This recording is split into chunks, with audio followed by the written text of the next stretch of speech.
Welcome to Transforming and Thriving with best friends Brooke, Stacy, and Neelia. Podcast dedicated to women sharing their inspirational stories.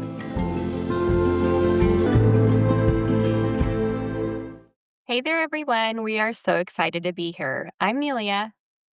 And I'm Brooke. Today, we're honored to welcome Casey Kang to the show. Casey is a 3-time survivor of acute lymphoblastic leukemia and a stroke survivor. Through her journey, she's become a trauma-informed cancer coach who helps survivors heal using somatic movement and breathwork. Her mission is to guide others in reclaiming their lives, empowering them to live healthier, stronger, and free from fear, both physically and emotionally. She's the author of Finding Your Way Back to Your Heart Center, Cancer Treatment Ended, Now What? And she brings an incredible breadth of knowledge to her work. Casey is a certified personal trainer, yoga instructor with specializations in oncology and trauma, a cancer exercise specialist, precision nutrition level 1 nutritionist, Soma plus IQ therapist, level 1 Reiki healer, and holds multiple certifications in trauma and happiness studies, including from NICABM, which is the National Institute for the Clinical Application of Behavioral Medicine. She currently is based in Santa Barbara, California, and Casey is also a proud dog mom to her sweet pup, Lily Bear. Thank you so much for being here, Casey. How are you today? I'm great. Thank you for having me. I'm really grateful to be here with you both. Well, we are very glad you're here. So let's just dive right in. What is a major transition or life event that experienced that kind of marked a before and after in your life? I was diagnosed with cancer at 31 years old, specifically acute lymphoblastic leukemia. And 4 months into my treatment, which I apparently had a very aggressive form of it, I had a stroke and seizures, which left me temporarily paralyzed on my left side.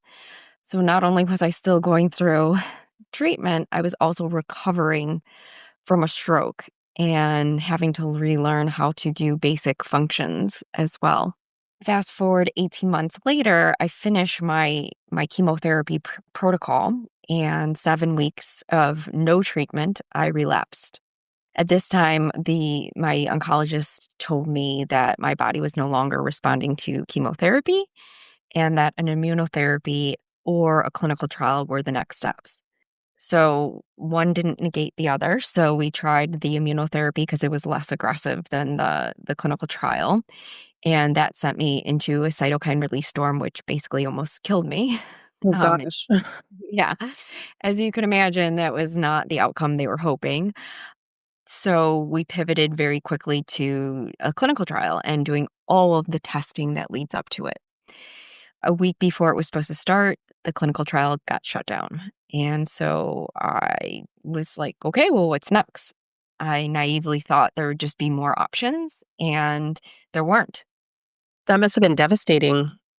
It was heartbreaking to hear that there was nothing.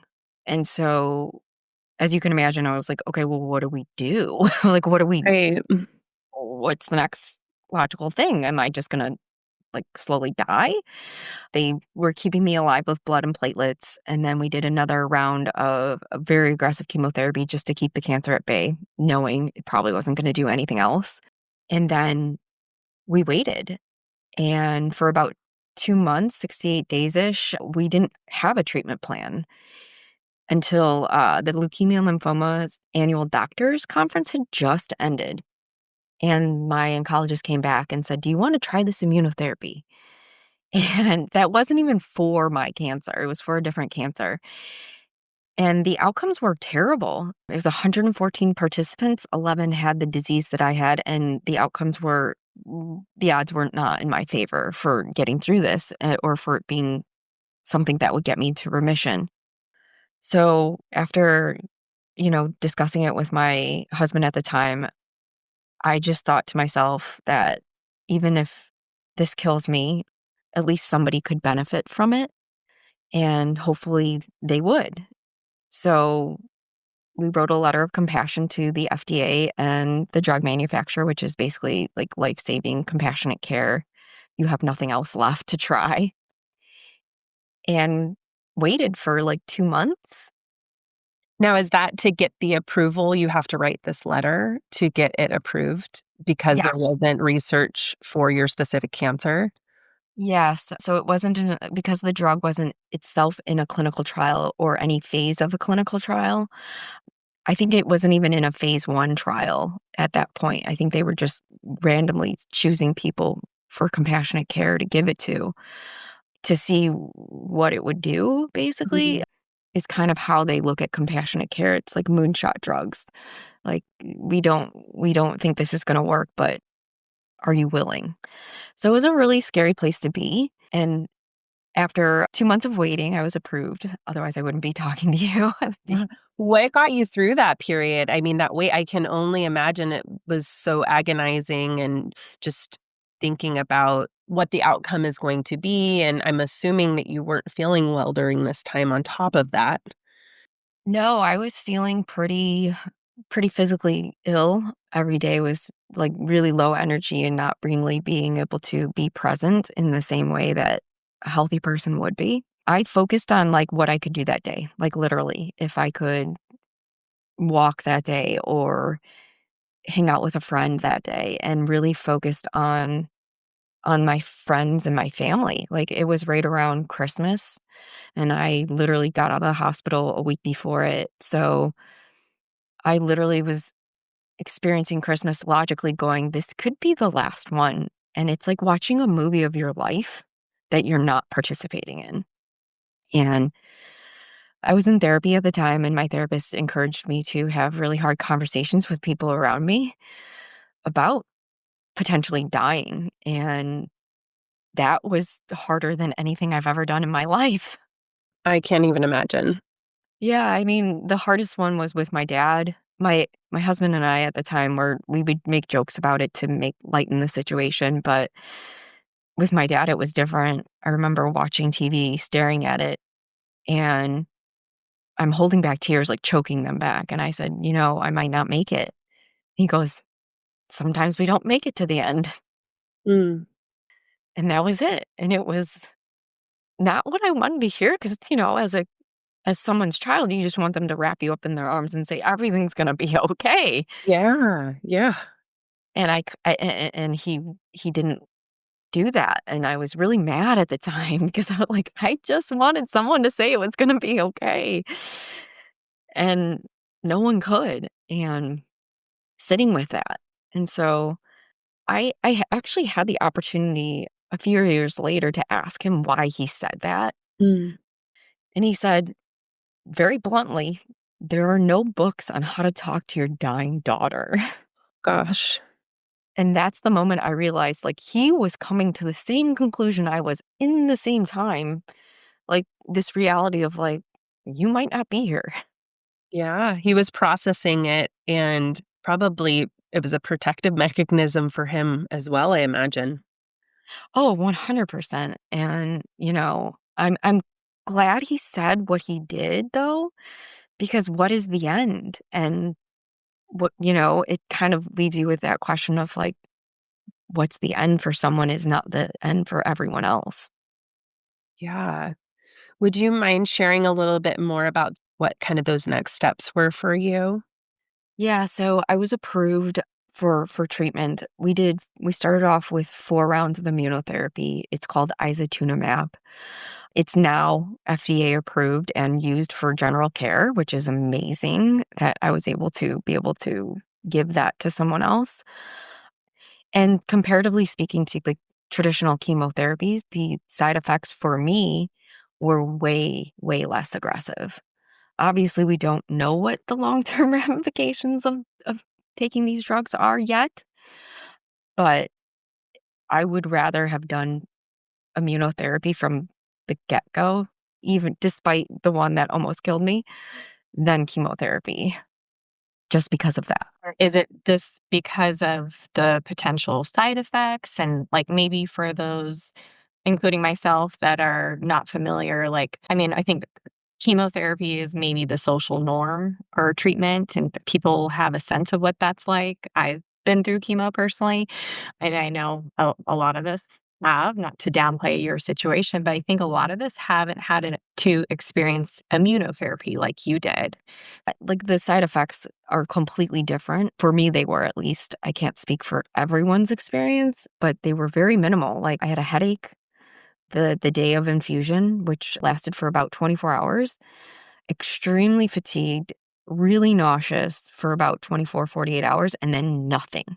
And then I felt like as quote unquote normal as you can be as your body's fighting off disease in the meantime. So that, comparatively speaking to chemo, the side effects can last for, days, months, nausea, of fatigue, of throwing up, of, just not having mental clarity and things like that. It was completely different. So no fog for you. Yeah, I mean, after about 24 hours, everything just cleared up and I woke up and I was like, "Whoa, this is different." Like, where it was so drastically different that it made me realize, like, it's only been 24 hours and I feel so much better. The recovery time, really. Wow. And how is your health now? Do you mind me asking? I am 42 years old now and I am not on one prescription medication. That's amazing. Yeah, so considering everything that I had gone through, Yeah. my doctors are astonished at how well I'm doing. Oh gosh, I can't. I that gives me chills. I'm so happy from having like a demise. I'm losing my daughter, and I have to tell my dad that I might no longer be here. Conversation to years later, and you're still here, and we get to hear you speak, and it's probably challenging for you, and we appreciate you sharing your journey. Yeah, I'm blown away by your resilience. Oh, thank you. I think when you're faced with anything, you push forward, and I think everyone has that inside of them. We're just not always tested. And it didn't stop at the immunotherapy. I went through a stem cell transplant afterward, and then I was recovering from that and relapsed again. And that's like, I just was so physically worn down at that point after going through a transplant that I literally wanted to give up. I wanted to throw in the towel because now we're going on like 3+ years, and I'm like, I can't keep doing this. I'm a strong person, but at some point, everyone's got a breaking point. And I just remember crying in the room when they told me, and it was my gut check moment of like, "What are you going to do?" And my dad's voice popped into my head and said, "I would be so disappointed in you." And I'm like, "Oh."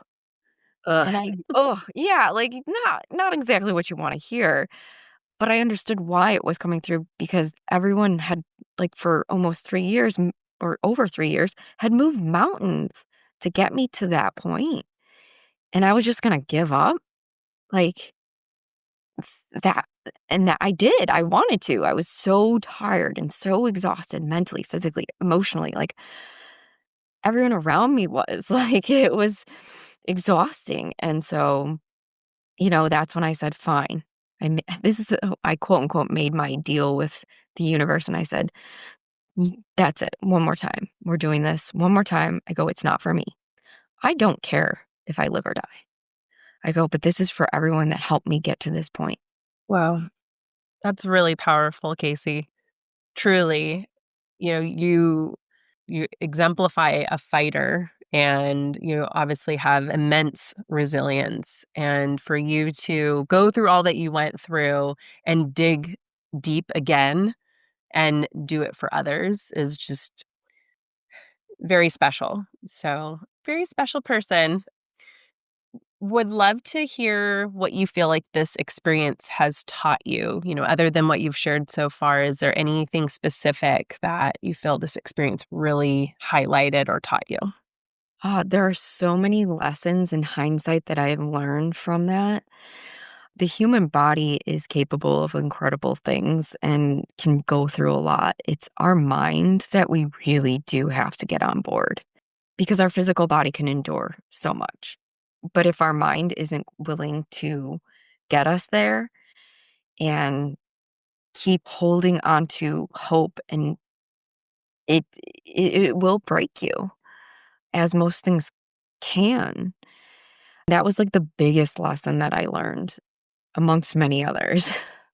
Is there anything specific that kind of helped you process what was happening and like helped you move through this journey that you have gone through? So I like I had mentioned earlier, I was already in therapy to try and sort out the emotions that I was feeling, but honestly, like, I left therapy every week feeling way worse than better.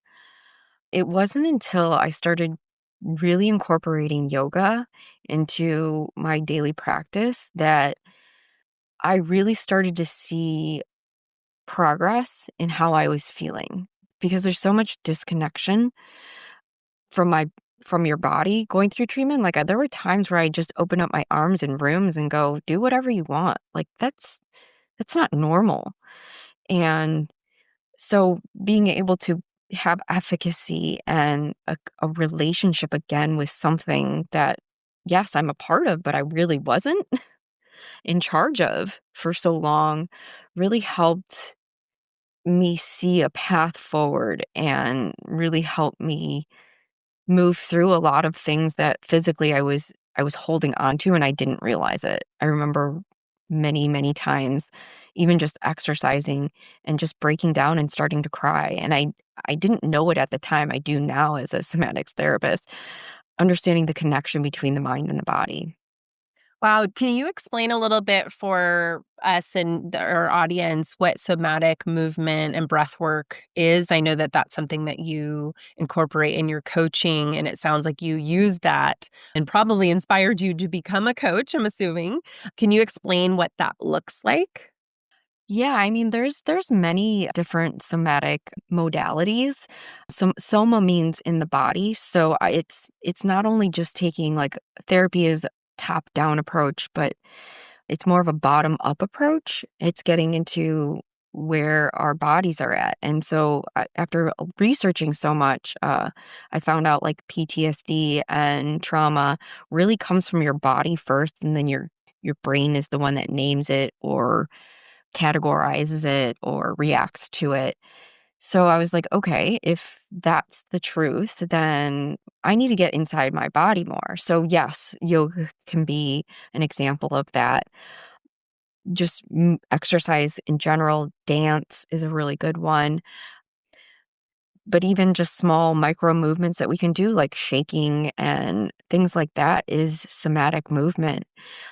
And so, that coupled with like the breath work, where we're again taking a bottom up approach, getting into our bodies, specifically irritating our nervous system to create a response that in a safe way to then calm the nervous system back down, like almost like I hate this word, but like a reset button for it. Okay. Yeah, that makes so much sense. I really like how you're explaining this.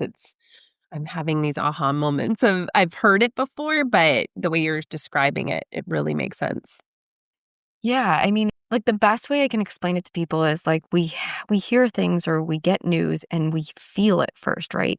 Like, my heart aches for that person, or, oh, that was a gut punch, right? Like, Right. when when I was diagnosed with cancer, it felt like someone took the wind out of me. And so if we're feeling that first and then our brain's naming it, why aren't we doing the same thing addressing the healing process? Mm, that's true. And I think also, like, I'm a huge proponent of therapy. I think doing both at the same time is really will help you move the needle way faster, more efficiently as well. Super helpful. And so it's interesting that you have done that and now you are also a coach teaching them. And I think that is really helpful because you are the coach that had gone through it and basically you could lead by example. And so maybe for people that are looking for that type of resource, would you mind sharing how they could like find or connect with you or how they could reach out to you and access the resources that kind of helped you move through your journey? Would you mind sharing that? Absolutely. So you can find me on Instagram and Facebook at The Happier Hustle. I have a website as well, and it's just me. It's there's no one else. So happily reach out, say hello. There are so many resources that I've used myself, like, just even basic yoga practices of like moving your body in ways that you haven't before, or exercise, walking, like just movement in general can get you out of your head. So that way you can see the patterns more clearly and things that come up, because when your body's in motion, there are certain parts of our brain that shut down and open up and help us understand what's in our subconscious better, for lack of a better explanation at this time, to help understand what we're thinking and feeling. It makes total sense. I'll make sure that we add your website and your contact information in our show notes so that they can connect with you. It's very much appreciated. Yeah, thank you so much for sharing your story, Casey. We find it so incredibly inspiring, and the all to hear about all the lessons you learned, and it just seems like you have lived with such gratitude, and you use that to like fuel you and able to help others. And I feel like that's just such a wonderful model, and your story has the opportunity to touch so many lives, not only someone who may have gone through some significant health challenges, but for maybe some loved ones that have been trying to support them. So thank you again. Thank you for allowing me to be here and share. It's how we all learn and get through things. So this is equally as important. To all of our listeners, thank you for joining us on this episode of Transforming and Thriving. We'll be back every other Monday with more inspiring stories. Please follow us on your favorite podcast app and follow us on Instagram so you can be a part of this community and stay up to date with each episode. Feel free to leave a review so that we can get your valuable feedback and other people can find these powerful stories. We're all in this crazy life together, so let's move through it together. See you there.